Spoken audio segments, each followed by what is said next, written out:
Xin chào tất cả các bạn. Xin mời các bạn đến với bản tin của Rachel MADDOW ngày hôm nay.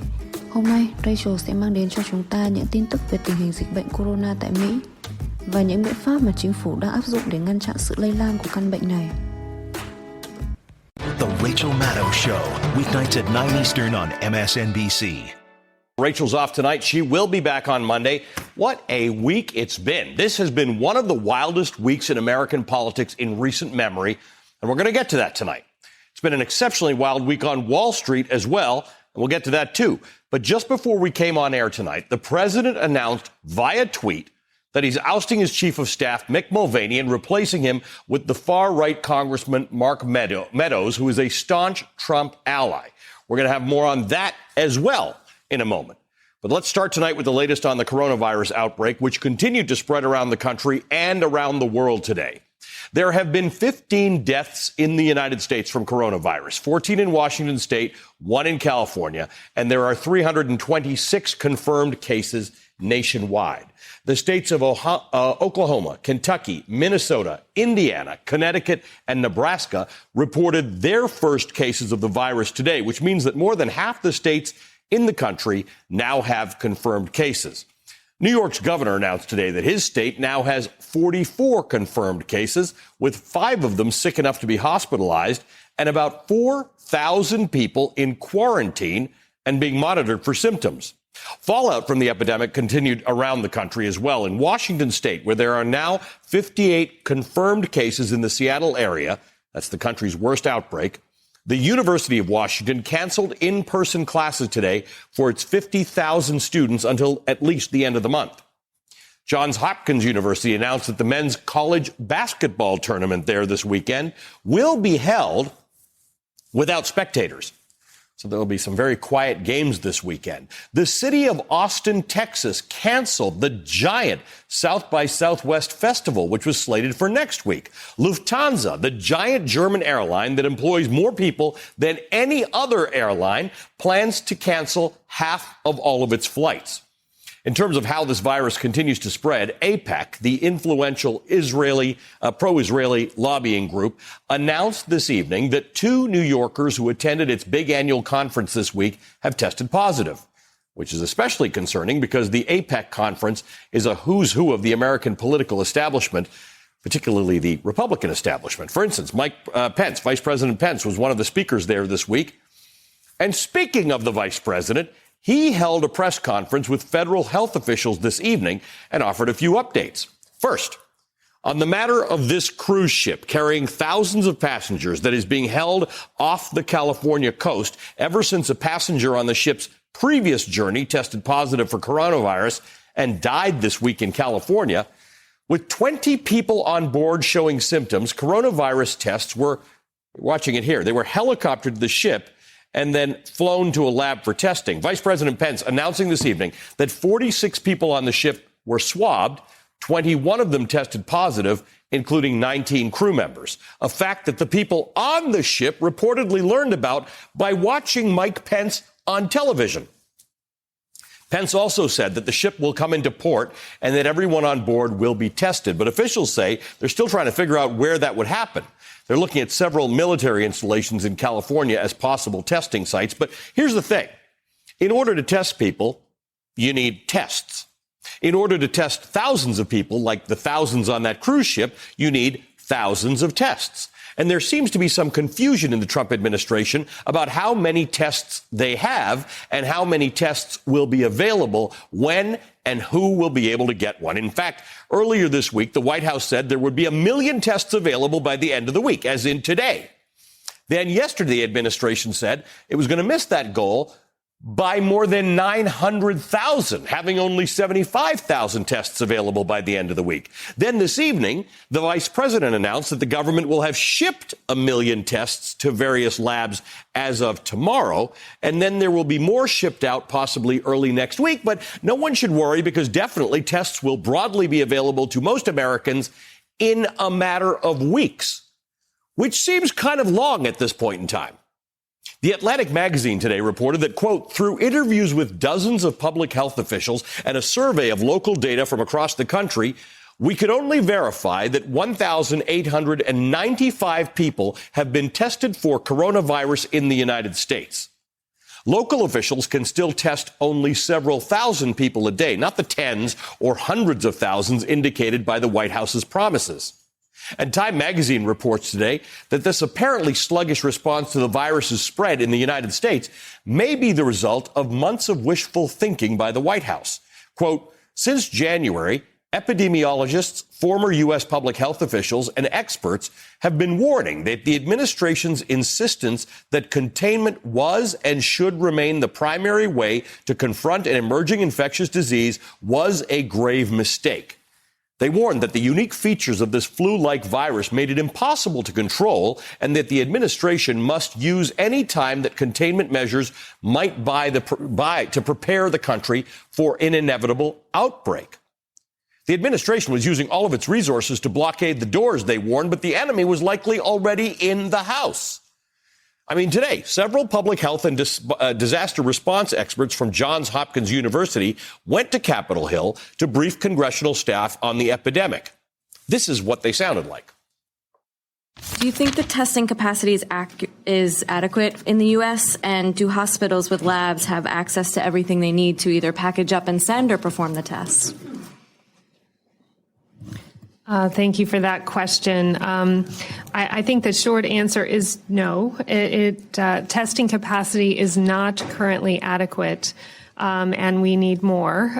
We need this as soon as we can have it. Having more appropriate testing will ultimately lead to greater public calm. In a setting in which we know that testing was rolled out quickly and adequately and to a large number of people, we saw numbers of total cases that were having severe disease and or subsequent death decline significantly. Clear, consistent, trusted messaging is extremely important.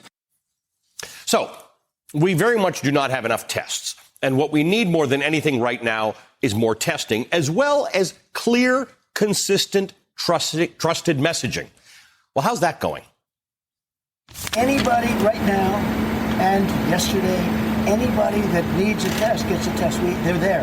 They have the tests. And the tests are beautiful. Anybody that needs a test gets a test. If there's a doctor that wants to test, if there's somebody coming off a ship, like the big monster ship that's out there right now, which, again, that's a big decision. They would like to have the people come off. I'd rather have the people stay, but I'd go with them. I told them to make the final decision. I would rather, because I like the numbers being where they are. I don't need to have the numbers double because of one ship. That wasn't our fault. As of the time I left the plane with you, we had 240 cases. That's at least what was on a very fine network known as Fox News. I told Mike not to be complimentary of the governor because that governor is a snake, okay? Inslee. And I said, if you're nice to him, he will take advantage. And I would have said no. Let me just tell you, we have a lot of problems with the governor.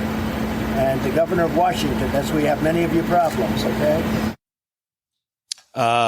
A couple things interesting there. I'd like to see the numbers where they are. I don't need them to double. I don't need the numbers to double because of a ship that's not our fault.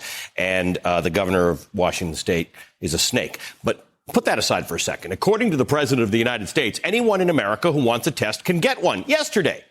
Also, he would like to keep a few thousand people stranded on the cruise ship off the coast of California because he's worried that them touching American soil would make our numbers look worse in terms of the number of cases. And as he said, that's not our fault. Oh, by the way, the president gets his numbers from watching Fox News, even though he's literally standing next to his two top health officials. He quoted Fox News when stating the numbers, even though the two people he counts on are next to him. The governor of Washington, dealing with 13 deaths and the worst coronavirus outbreak in the country. He's a bad guy. He's doing a terrible job. He's a snake. Clear, consistent, trusted messaging. Joining us now, Thomas Boyke, director of the Global Health Program at the Council on Foreign Relations. He's the author of Plagues and the Paradox of Progress, Why the World is Getting Healthier in Worrisome Ways. Mr. Boyke, thank you for joining us. You and I spoke last week, and you emphasized what I've just emphasized, and that more testing is probably the most important thing right now. More accurate testing.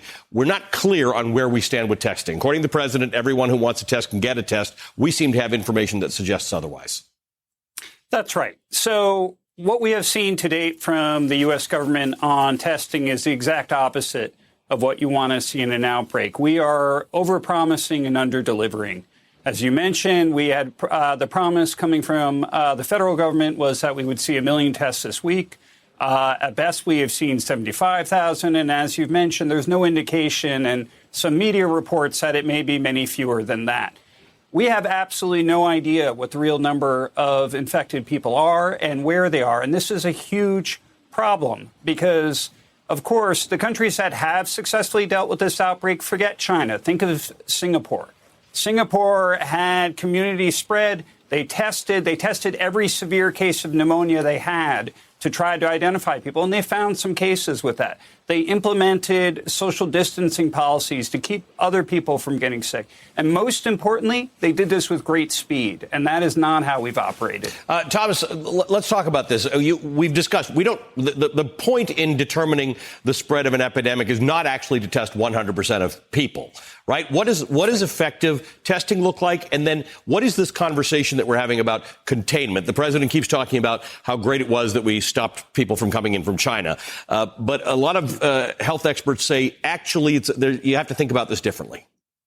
That's right. So, of course, we can't test everyone. You want to test people that have symptoms that might be indicative of somebody that has this disease. So, again, in the Singapore case, that meant testing patients with severe pneumonia. They tested them all, and that was something that they had done with great speed in that instance. In this case, it may be we don't have tests, so it may be starting to test people for flu, starting to test people so we can exclude the possibility that they might have coronavirus. So that would be the way to go. Look, for communities that could still possibly have containment, it is worth trying to contain cases to the extent possible. But it is clear, as you mentioned, 25 states have cases. At least 91 countries have cases. The idea that we would confine this to a small number of countries or a small number of cases in a small number of states is past us now. Thomas, you study this a lot. You know a lot about it. What would you do if you got up in the morning and you felt like you had a cold or you started coughing? How would you think about this? Great. So on the individual level, it is everything that I'm sure your audience has heard before, which is, of course, if you feel sick, stay home. If you need to seek medical advice or you may think you have the condition, call. Do not go in person to a healthcare facility. Stay home. Call in to get that information and get advice. The CDC website has excellent information for people out there. Of course, for the people that aren't feeling sick, it's still washing your hands, coughing into your elbow. Again, keeping distance from people that are visibly ill. For communities, I'm sorry. Go ahead, Thomas. No, for communities, really what we need to see them surge their capacity safer. So it's going to be really important that we protect health workers here. Our response to this outbreak is going to depend on keeping doctors and nurses safe. That means not buying masks unless you're sick. But that also means for residential care facilities, because these affect the elderly disproportionately, and for hospitals, they need to start planning in advance. Thomas, you set it up nicely because I'm going to be speaking momentarily to the Associate Director of Nursing Practice at at National Nurses United to discuss the healthcare side of things and the healthcare workers. Thomas, good to see you again. Thank you. Thomas Boyke is the Director of the Global Health Program at the Council on Foreign Relations and the author of Plagues and the Paradox of Progress, Why the World is Getting Healthier in Worrisome Ways. Thanks for your help in continuing to understand this for us. As we said earlier, the Trump administration keeps promising that more coronavirus tests are coming. Donald Trump himself says that anyone who wants a test can get one right now. But if you want one stark example of how untrue that is and how behind the government appears to be on the testing front, take the case of one nurse in Northern California who is quarantined because she became sick after caring for a coronavirus patient. In a statement released by her union, the nurse says, quote, "I'm awaiting permission from the federal government to allow for my testing, even after my physician and county health professional ordered it." The national CDC would not initiate testing. They said they would not test me because if I were wearing the recommended protective equipment, then I wouldn't have the coronavirus. What kind of science-based answer is that? What a ridiculous and uneducated response from the department that is in charge of our health in this country, end quote. She says she is now essentially on a waiting list for a test. Quote, delaying this test puts the whole community at risk. Nurses aren't going to stand by and let this testing delay continue. We are going to stand together to make sure we can protect our patients by being protected ourselves, end quote. With me now is Michelle Mahan, the Associate Director of Nursing Practice at National Nurses United. That is the country's largest nurses union, which released that statement from the quarantine nurse. Ms. Mahan, thank you for joining us. We appreciate your time tonight. Hi, I'm glad to be here. Talk to me about, first of all, the situation about this quarantine nurse. It sounds amazing. I read what we know, and I think to regular people who are not health professionals, they'd say, that's amazing, right? This nurse knows she was in touch with somebody with coronavirus and then started showing symptoms and can't get the test. I mean, if anybody should be getting a test, she should be getting a test. That's right. That's right. I mean, as your previous guest said, it's really important that we are taking care of healthcare workers right now. Yeah, you are at the front. You're the tip of the spear, really, for us. And there is a discussion about people who've been buying masks and things that healthcare workers need and not having enough for healthcare workers. Where are you on this? What is your sense of how well-equipped nurses, who are the front line of all medical care in this country, are? How well-equipped are you to confront this? Well, nurses don't have the things that they need on the front lines. We conducted a survey of over 6,000 nurses in every state, 48 states across the country, and only 30% of nurses say that they have the supplies that they need to safely care for their patients. About 40, it's just not happening. If I'm not mistaken, somewhere about 44% of your respondents said that they've had some communication from their employers, which might be a hospital or clinic, about a plan to confront coronavirus. But more than 50% said they hadn't had the communication of a plan, let alone the idea that they know what that plan is. That's right. And that's just alarming. These are the kinds of preparations that hospitals and health systems should be doing routinely. This shouldn't be a surprise.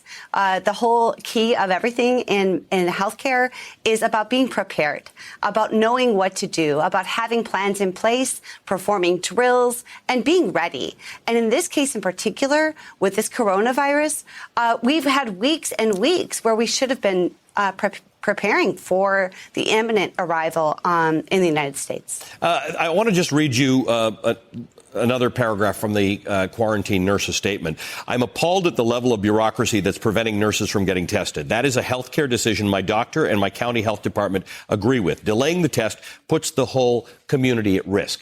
And I think the point she's trying to make is if you take frontline workers off at this moment, you are risking the health of all Americans. Absolutely. The most important thing that can be done right now is to increase the standards of protection. And unfortunately, what we're seeing is that the CDC is putting out guidance that walks back the protection. The most important thing that we can do is control and keep our healthcare workforce safe and in service. Nurses want to take care of patients. In fact, the nurse that we have in quarantine was a volunteer on a special team who made this arrangement just so that she could provide this care. Nurses are ready to go. And unfortunately, what we're seeing is even after the very first exposures at UC Davis, which got a lot of press, we're still seeing that hospitals across the country aren't doing what they need. So it's really alarming, and it needs to change immediately. Well, we're deeply indebted to you and your fellow members of your profession for wanting to be on the front lines. Most people run the other direction, and you are looking to have your coworkers ready to help the rest of us in the hour that we need. Thank you, Michelle. Michelle Mahan is the Associate Director of Nursing Practice at National Nurses United. We appreciate your time.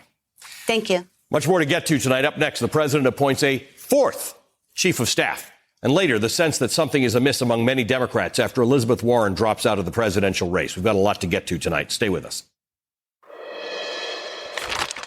Hey, everyone. It's Tremaine Lee, MSNBC correspondent and host of the new podcast, Into America. In our latest episode, Republican giant and longtime Senator Lindsey Graham is for the first time ever facing a real challenge to his Senate seat. Can a relative newcomer to the scene, a black Democrat in a red state, win this fight? I head to South Carolina to find out. Search for Into America wherever you're listening right now and subscribe. We just want to be treated fairly. There's like a lot of shooting happening. I don't care what he says. He's not getting my vote. Hi, everyone. It's Tremaine Lee, MSNBC correspondent and host of a new podcast, Into America, featuring the journalist of NBC News. It's a show about politics, about policy, and about the power that both have in shaping the lives of the American people. The roller coaster is not any easier to stomach now than it was 2 years ago. Each week, we're going into America to tell voter stories. He's doing the best he can for the country. Because we're incarcerated doesn't mean that we should lose our right to vote. You can find new episodes of Into America in your feed every Thursday. To subscribe, search Into America wherever you're listening right now.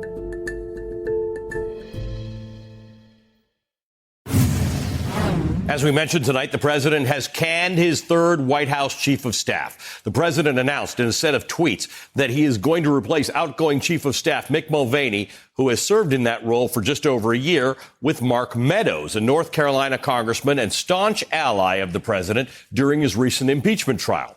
Why the president chose to dump Mulvaney now, as the administration battles a spiraling coronavirus outbreak that has now claimed 15 lives in the United States, remains unclear. Also unclear at this hour is who will take over as the head of the Office of Management and Budget, where Mulvaney had continued as the director. But his exit was not unexpected. As chief of staff, Mulvaney never managed to shed his acting title, and he was largely sidelined after falling out of favor with the president last year. In December, a Republican close to the White House described his role this way, quote, "He is there. I'll leave it at that.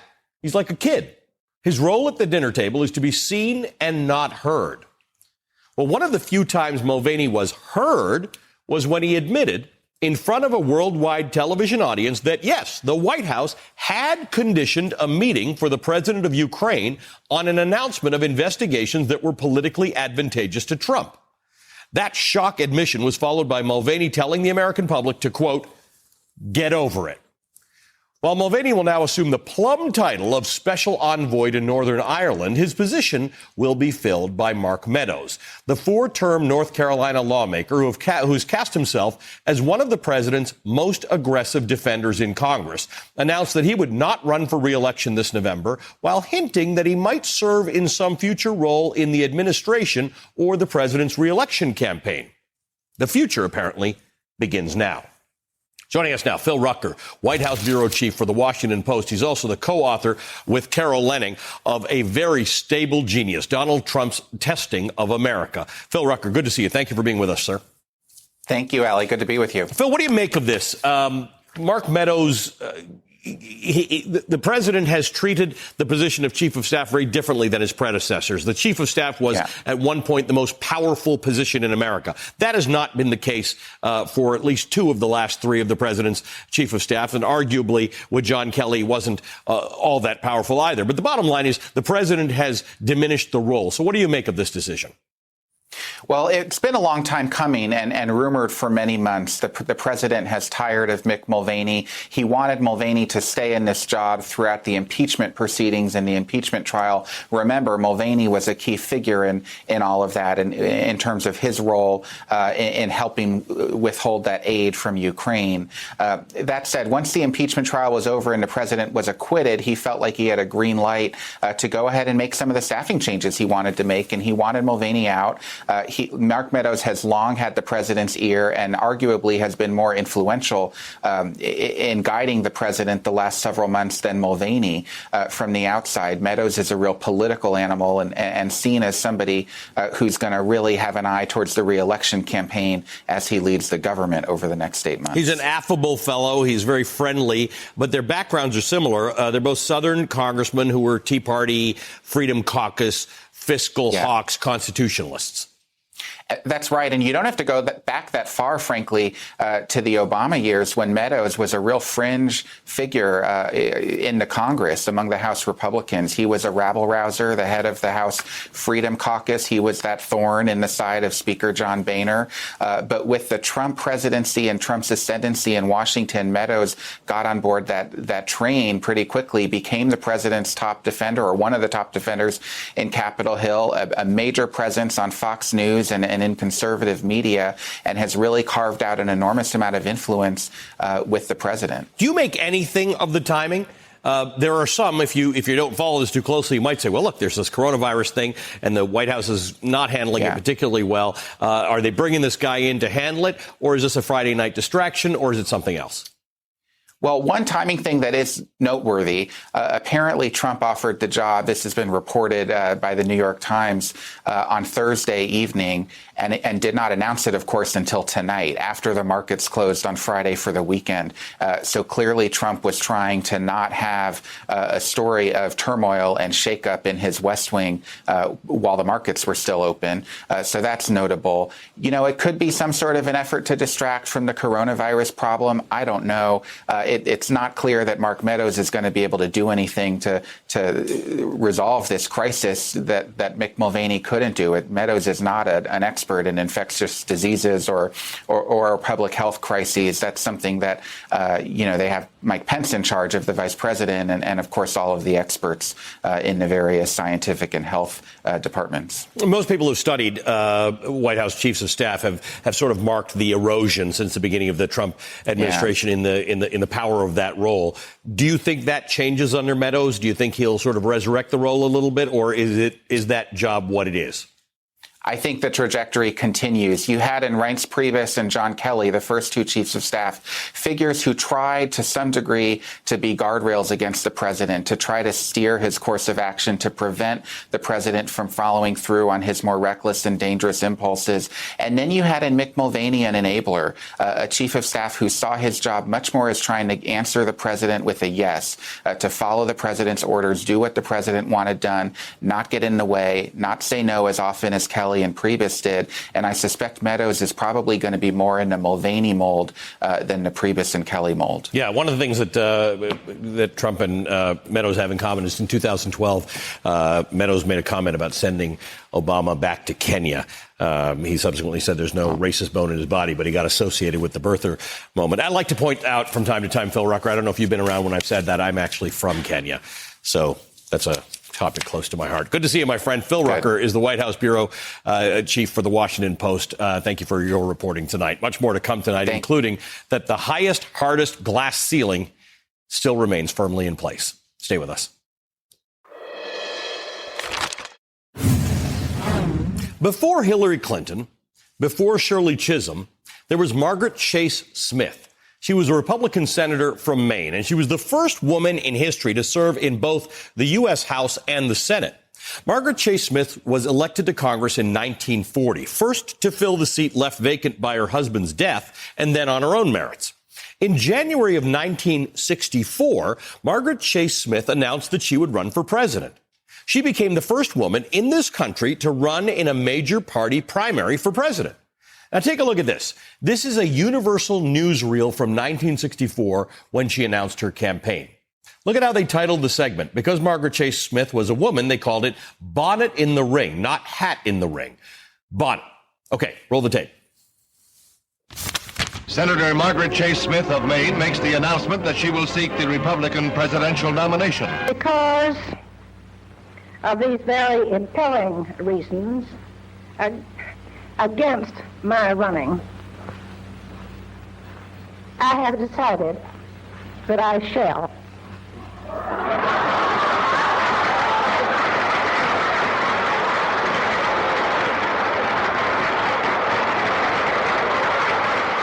Her announcement was greeted with laughter, and that was just the beginning. Where will your Washington headquarters be, or where shall you begin to receive campaign contributions? The chairman of the Republican National Committee says his office will be headquarters for the campaign contributions. Will you be willing to debate Rocky and Barry and Harold in New Hampshire? Who will be your running mate?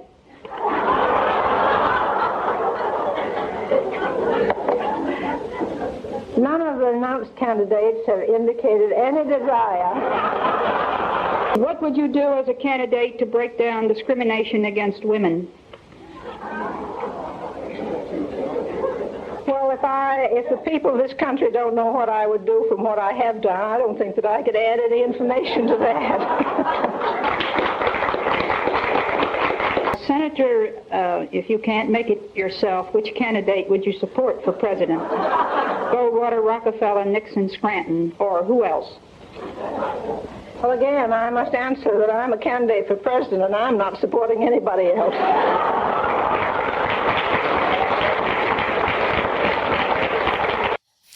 Margaret Chase Smith never got past the first ballot at the Republican convention. More than 50 years later, we saw the exit yesterday of the last competitive woman left in the Democratic field, Senator Elizabeth Warren, suspending her campaign following the departures of Kirsten Gillibrand, Kamala Harris, and Amy Klobuchar. Tulsi Gabbard is still running, but for all intents, the race for the White House is down to two white men in their 70s vying to challenge another white man in his 70s. We're past the point where people laugh when a woman says she wants to be president. But if we're not there anymore, where are we now? Joining us now, Maria Teresa Kumar, President and CEO of Voto Latino.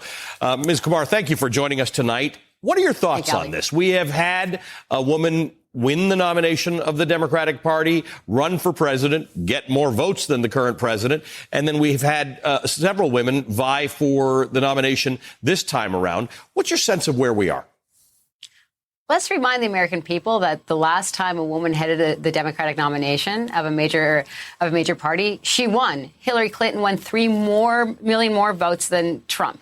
And now that we're seeing a lot of this other evidence of whether or not he won fair and square, that leaves it for us to remind ourselves that anything is possible in America. The fact that 4 women came up right after her and said that they were going to run, and they were prosecutors, they were senators, they demonstrate our possibility. And I think sometimes what happens with the American people is that we get a little bit shy of actually breaking the glass ceiling. Mm-hmm. But let's not forget, Ali, the reason that the Democrats won the House last midterm was because Women's Fury decided not only we're going to run for office. And I sit on the board of Emily's List. Let me give you an idea. In 2016, 600 women decided that they were going to run for office through Emily's List. After the president's inauguration, 43,000 women decided that they were going to run for some sort of office, whether it was today, tomorrow, or last year. And that tells us that we're creating a pipeline of diversity of thought. When you look at go toe-to-toe on the policies, it was women who had the most exceptional policies when it came onto that debate stage. And so what we have to remember is that it can't, yes, there's, what's the saying, one step forward and 2 steps back. That's exactly what we saw. But the women that are leading the charge, the ones that are holding strong to our Constitution, that making sure that we are following the rules, have been led by women. I'm thinking of Speaker Pelosi. I'm thinking of the young women that are now on the progressive side of the Democratic Party, encouraging people to think broader and bigger. So this is not a we cannot do it. It's a matter of what is the trust that the American people can remember within themselves, because we have already elected a woman president. Let's do that again. Let me ask you about the criticisms about why Elizabeth Warren didn't win. Some people maybe just didn't like her policies. Others said that there was some degree of sexism or different treatment because she was a woman and the way she put out her policies. Some people have called it misogynistic. What do you think's true? I think it's a mix of all of it, right? We had a national poll where she was actually number 4, and she didn't even appear on that national poll towards the end.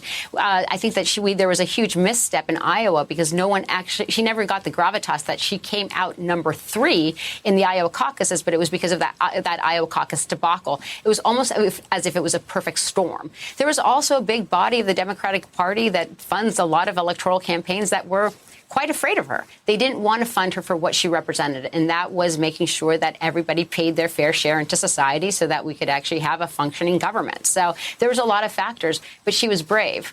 And she showed us how we have to think big once again. I have to tell you that when I would listen to Elizabeth Warren, she was reminding people that we had already done and made these hard choices of making sure that we would close the gap on income inequity. We did this 100 years ago. And she was reminding us that we need to do that refresh. So here's the question. I get the whole issue of the pipeline and the number of women who have run and the idea that there will be more women hopefully running each time. But at some point, when you compare apples to apples, Elizabeth Warren did have a plan for everything. She did have a policy for everything. She outlined the policy for everything. She put it out there like a scientist would put it out in a journal to be evaluated by their peers. She got criticism for her plans and her price tags on things. At what point do we as voters need more from a woman candidate? I would say that, look, I would actually equivocate. It wasn't that we needed more from a woman candidate. I think it was more of what the times were calling for. Just as she had a plan for everything, so did Al Gore. And we had trouble with that. And I think our challenge is really saying, who right now, when people were casting a ballot, was like, who could actually beat Donald Trump? I would actually argue that this election has little to do with policy and everything about making sure that we change the White House. And that's what voters were going in from. And that maybe she was ahead of her times. But it's a very different election. Had Elizabeth Warren perhaps run in 2012 or 2000, in any other time when people were looking for real solutions because it was the economy stupid, she may have had an easier path. Right now, the majority of people casting a ballot was like, how do we make sure that we replace Donald Trump? For good or worse, I would actually argue that folks aren't actually not looking for big ideas. They're looking for making sure to retain the course of some sort of normalcy when it comes to our democracy. Maria Teresa Kumar, always a pleasure to talk to you. Thank you for joining us. Maria Teresa Kumar is the president and CEO of Voto Latino. Coming up, the aftershocks from Super Tuesday are still reverberating. What Warren's supporters and Bloomberg's dollars mean for 2020. That's next. Hey, it's MSNBC's Chris Hayes. This week on my podcast, Why Is This Happening? I'll be talking with Enes Kanter, an NBA star who has been exiled from his native Turkey due to his religious beliefs. The Turkish government sent police to my house in Turkey. And they took every electronics away, phones away, computers away, laptops away. They raided the whole house and they took every electronics away. They wanted to see if I am still in contact with my family or not. That's this week on Why Is This Happening? Search Why Is This Happening wherever you're listening right now and subscribe. It is, of course, Friday everywhere, but out on the West Coast, it's also still Super Tuesday. Results continue to trickle in from California's Democratic primary election. Right now, Bernie Sanders leads Joe Biden by about 273,000 votes statewide. Now, in the national delegate count, Joe Biden continues to lead Bernie Sanders by 68 delegates, making him the national frontrunner. That's before we've got all the numbers in from California. But all eyes are focused right now on another candidate who is no longer in the race, Senator Elizabeth Warren, who ended her campaign yesterday and has yet to indicate whether or whom she plans to endorse. Last night, Senator Warren sat down with Rachel on this show to talk about her presidential campaign, the narrowing field, and a major development in the election for which she takes credit. Senator, you outlasted Mike Bloomberg in this campaign. Oh, yeah. Was he still in that race? He was still in that race, but nobody could tell after you destroyed him on the debate stage that way. A lot of postmortems on his campaign credit you, basically, with single-handedly tanking his candidacy with the way you took him apart in that debate. Do you, is that what you were trying to do? Yes. Do you take credit? Sure. Elizabeth Warren made short work of that question. Yes, she was trying to end Mike Bloomberg's candidacy when she went after him in the Las Vegas debate, and it worked. He tanked on Super Tuesday. Now another 6 states will vote this coming Tuesday in a sort of a mini Super Tuesday. Wonder what will happen then. Joining us now, David Plouffe, former campaign manager and senior aide to Barack Obama, President Barack Obama. He's also an MSNBC contributor and the author of a new book, A Citizen's Guide to Beating Donald Trump. Mr. Plouffe, thank you for joining us tonight. Elizabeth Warren's out of the race. Short of her endorsing someone, Morning Consult suggests that her supporters would be split almost evenly between Joe Biden and Bernie Sanders. Does that make sense to you? Is that about right? It does. I mean, I think there was a conventional wisdom that they would skew heavily Sanders. But if you look, Joe Biden did extraordinarily well on Super Tuesday in a lot of suburban areas where Elizabeth Warren also had strength. Biden has the momentum now. He looks like he could win. He's still got a lot of work to do. So I think for those reasons, it probably will split. I think those that, and Bloomberg didn't do well on Super Tuesday, as you pointed out, but he still got a lot of votes.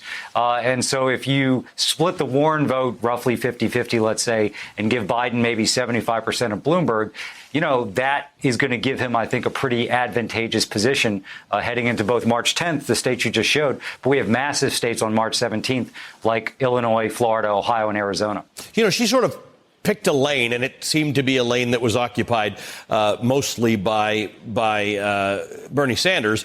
But in fact, you know Elizabeth Warren, and you know her history. She could actually fit comfortably into either lane. She could compete. She could have competed with Joe Biden. She could have competed with Bernie Sanders.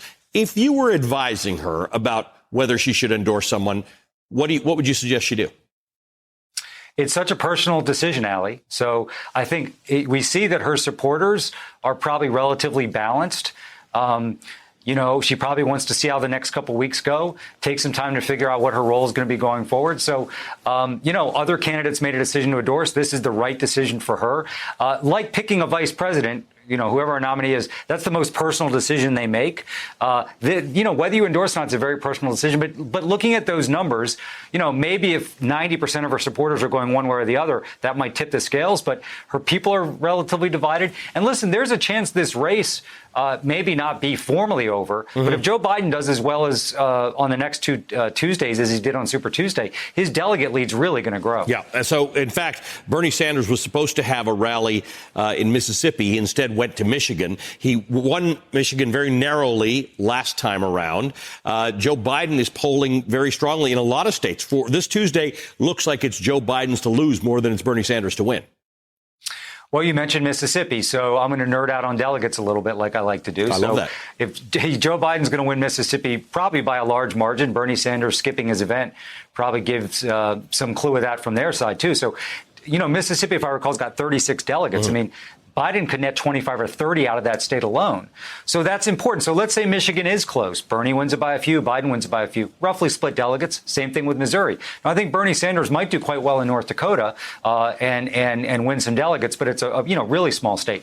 So then you've got to look at the 17th. I mean, there was a poll yesterday showing Bernie Sanders not viable in Florida. Now, I actually believe by the time the vote happens, I think he's going to get above 15%. But if he's losing Florida by 50 or 60 points, Joe Biden will net 200 out of that alone. Let's talk about the states that are voting on Tuesday. You mentioned a few of them. There'll be Mississippi, there'll be Montana, there'll be North Dakota, there'll be Michigan, there'll be Idaho, there'll be Washington State. What are you looking for on Tuesday night? Well, first of all, does Biden maximize his delegate yield out of Mississippi? If he does there like he did in other southern states last Tuesday, he will. In Michigan, even though I think the delegate situation will be relatively balanced, given that Bernie won it last time, if Biden's able to win that, I think it shows his momentum continues. Same thing with Missouri, a state that was super close with Clinton and Sanders. If Biden wins there, I think it says a lot. And then can Bernie, so last time, Washington State, Sanders just clobbered Clinton there, but it was a caucus. So I still think it's a good state for Bernie Sanders. Right. But in a primary, what kind of margin can he build there? Because he's now behind in the delegates. It's a mail-in and hand in your ballot type of primary now. So that'll be interesting because Washington is really suffering from coronavirus. There was some concern about how that's going to work. But in fact, it's the one state that can continue with its primary regardless. Right. David, good to see you. Thank you for joining us. Thanks, Alec. Former Obama campaign manager David Plouffe, author of the new book, A Citizen's Guide to Beating Donald Trump. All right, up next, a federal judge cries foul over Attorney General Bill Barr's handling of the Mueller report. More ahead. Stay with us. As Rachel likes to say, programming note, she will be back in this chair on Monday, and joining her will be the governor of Washington State, the state at the heart of the current coronavirus outbreak. Governor Jay Inslee has seen 14 of his state's citizens die after contracting the new strain of coronavirus. And in the meantime, he's incurred the wrath of President Trump for criticizing the federal government's messaging about the crisis. Today at the Centers for Disease Control and Prevention, the president took the time to insult the governor, calling him a, quote, snake. He will be here Monday night with his latest on the state's response to coronavirus. Don't miss it. And that does it for me tonight. The Rachel Maddow Show, weeknights at 9 Eastern on MSNBC. Có thể thấy, hợp chủng quốc Hoa Kỳ đang đối mặt với con số lớn bệnh nhân đang tăng thêm mỗi ngày, và họ cũng lo lắng về ảnh hưởng của virus này đối với các mặt khác của đời sống. Nhiều sự kiện thể thao, âm nhạc đã bị hủy bởi lo ngại dịch bệnh lây lan, và các tổ chức y tế đang cố gắng hết sức để kiểm soát tình hình. Theo ý kiến của tôi, mọi người không nên quá lo lắng mà cần tăng cường đề phòng. Nếu thấy ai đó bị ho thì chúng ta nên đứng cách xa họ ít nhất 3 feet. Nếu ai đó có triệu chứng sốt thì họ nên đến bệnh viện để gặp bác sĩ và làm xét nghiệm. Và quan trọng nhất là chúng ta nên thường xuyên đeo khẩu trang để bảo vệ bản thân và những người xung quanh. Và sau đây là một số thông tin cập nhật diễn biến tình hình COVID-19 tại Mỹ. Giới chức y tế Mỹ ngày 5 tháng 3 đã thông báo về 20 trường hợp nhiễm SARS-CoV-2 tại hạt Kinh, bang Washington, nâng tổng số ca nhiễm COVID-19 tại hạt này lên 51 người, tại bang Washington lên 70 ca. Cho tới nay đã có 10 ca tử vong do virus SARS-CoV-2 ở hạt Kinh. Cùng ngày, hạt Harris của bang Texas xác nhận 2 ca mắc COVID-19 đầu tiên có thể đã nhiễm virus SARS-CoV-2 từ hoạt động du lịch trước đó. Giới chức các bang Nevada, New Jersey, Tennessee cũng thông báo đã có những trường hợp mới nhiễm SARS-CoV-2 trong 24 giờ qua, nâng tổng số người bị nhiễm ở Mỹ lên tới ít nhất 162 người. Bang New York, miền đông nước Mỹ thông báo số người có kết quả xét nghiệm dương tính với SARS-CoV-2 ở tiểu bang này đã tăng gấp đôi lên 22 trường hợp sau khi công tác xét nghiệm được tăng cường. Trước đó, bang California đã tuyên bố tình trạng khẩn cấp sau khi có bệnh nhân COVID-19 tử vong, nâng tổng số ca tử vong tại bang này lên 11 người. Hiện một tàu du lịch trở về từ Hawaii có liên quan tới ca tử vong trên đang bị cách ly ngoài khơi sau khi gần 20 hành khách và thành viên thủy thủ đoàn có những triệu chứng của bệnh COVID-19. Tại Seattle, khu vực đang có dịch lây lan mạnh nhất, các quan chức địa phương cho biết đã cho đóng cửa một trường học công với 20.000 học sinh trong 2 tuần.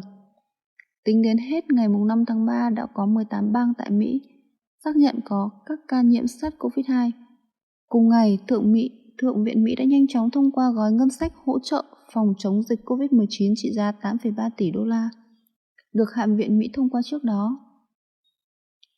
Gói ngân sách này được thông qua với sự đồng thuận của hầu hết thượng nghị sĩ thuộc cả Đảng Dân Chủ và Đảng Cộng Hòa, với 91 phiếu thuận và 1 phiếu chống. Theo đó, khoản ngân sách này sẽ bao gồm 2,2 tỷ đô la dành cho các cơ quan y tế của địa phương, tiểu bang và liên bang nhằm đối phó với dịch COVID-19.